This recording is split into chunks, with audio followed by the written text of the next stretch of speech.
प्रदीप धनखड़ जी का जो स्वर्गवास हो गया है, उनके दुख दर्द को साझा करने के लिए आज धनखड़ खाप से डॉक्टर ओम प्रकाश जी यहाँ पे पहुँचे हैं अपने साथियों के साथ, और इस परिवार का जो दुख दर्द है उसको साझा करने के लिए।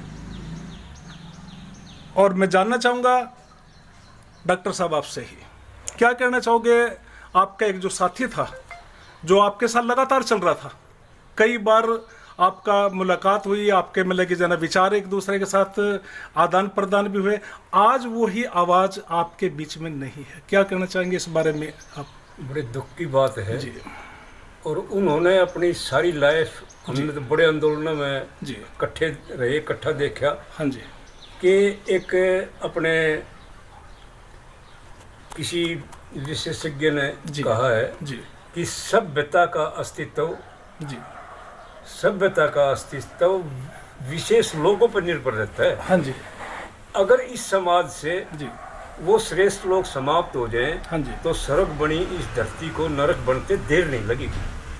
तो ये जो थे अपने प्रदीप धनखड़ जी, ये उन श्रेष्ठ व्यक्तियों में से, ये टीम ही सारी श्रेष्ठ व्यक्तियों में बैठी है जो हर जगह पहुंचते हैं जी, हर आंदोलन में पहुंचते हैं, समाज का जो भी बढ़िया से बढ़िया काम हो जी, उसमें सभी पहुंचते हैं जी, और उन्होंने तो टोटली सारा का सारा, हम नहीं देखा, घर नहीं देखा, बच्चे नहीं देखे, हाँ जी, हमारी तरह से 31 जमा सिर्फ टोटली समाज के होके रह गए थे। जी हम तो आभार मानते हैं, परमात्मा से दुआ करते हैं कि वो उनकी जो है ना आत्मा को शांति दे, उनके बच्चे जो है ना उसी तरह से जो है ना आगे के लिए इस मामले ने संभाले, जैसे पिताजी ने जो नाम रोशन किया ये उसको उसी लीग पर रखें। आज इस परिवार के ऊपर जो एक आर्थिक संकट भी अचानक आया है, क्या आप उसके अंदर कुछ आर्थिक मदद की, जो अपने किसान भाई हैं उनकी तरफ से कुछ कहना चाहेंगे कि भाई इस परिवार को कुछ सहायता मिले?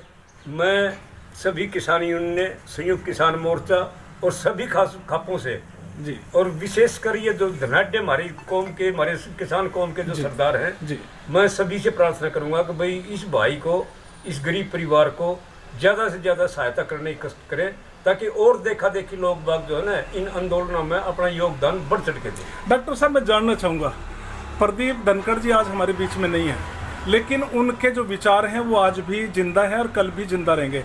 एमएसपी के लिए वो यहाँ पे बैठे हुए थे। आने वाले टाइम में किस तरह से मतलब कि उस लक्ष्य को हासिल किया जाए कि जो उनकी आत्मा को शांति मिले, क्या कहना चाहोगे इस बारे में आप? उन्होंने हालांकि संयुक्त किसान मोर्चे वाले जो घटक दल थे जी, वो छोड़ के भाग लिए थे और इस जबरदस्त धोखा हुआ है ये हाँ जी, किसान कौम के लिए, सारे हिंदुस्तान के लिए, समझो कि बल्कि सारे संसार के लिए, हाँ जी, कि ये उठ के अधूरे बांध लिए, उस कार्य का अधूरा छोड़ गए। और इन लोगों ने यहाँ बैठ के टिकरी बॉर्डर पे आखिरी दम तक, मरने के दम तक उन्होंने इस जगह को नहीं छोड़ा, उस जगह को नहीं छोड़ा। अब है वीरेंद्र सिंह जी काद्यान, जो काद्यान खाप से हैं जी, मैं इनसे भी जानना चाहूँगा कितना दुख पहुँचा आपके दिल को? बहुत दुख हुआ जी। हमारे साथ आंदोलन में कंधे से कंधा मिलाकर लड़ते थे। हमने ये आंदोलन जब शुरू हुआ 26 तारीख को, हम 25 तारीख से यहाँ लगे हुए थे और 70 दिनों तक तो हम अपने घर भी नहीं गए। उसके बाद अब हफ्ते में 4-5 दिन आते थे और बाकी को अपना काम भी करते थे, लेकिन ये तो बॉर्डर पे ही रहे। इन्होंने जो संघर्ष किया है, इसको संघर्ष को भुलाया नहीं जा सकता। उस संघर्ष को बुलाया नहीं जा सकता, आप क्या कहना चाहोगे? क्योंकि वो संघर्ष बुलाया नहीं जा सकता, क्योंकि अपने प्राण त्याग दिए हैं इस बॉर्डर के ऊपर प्रदीप धनखड़ ने। हम तो ये चाहेंगे कि उनने जो विचार, जो उद्देश्य उनका था, वो हम ज्यादा से ज्यादा उसको जो है ना फॉलो करें और समाज को जो है ना उठाने के लिए उनके विचारों का जो है ना उन समाज को प्रेरित करें। ये हमारी यही कामना है, यही कामना है कि समाज को प्रेरित करें। हाँ। और अब मैं आ रहा हूँ आपके पास से, क्या कहना चाहोगे? एक जगह खाली हुई है, उस जगह को भरने के लिए नौजवान पीढ़ी को आगे आना पड़ेगा, क्योंकि ये एमएसपी की गारंटी कोई सहज चीज नहीं है, इसके लिए बहुत कुछ बलिदान देना पड़ सकता है। क्या बलिदान देने के लिए आगे भी इसी तरह तैयार है? बिल्कुल जी। आज हमारे बड़े भाई, हमारे मार्गदर्शक प्रदीप धनखड़ जी हमारे बीच नहीं है जी।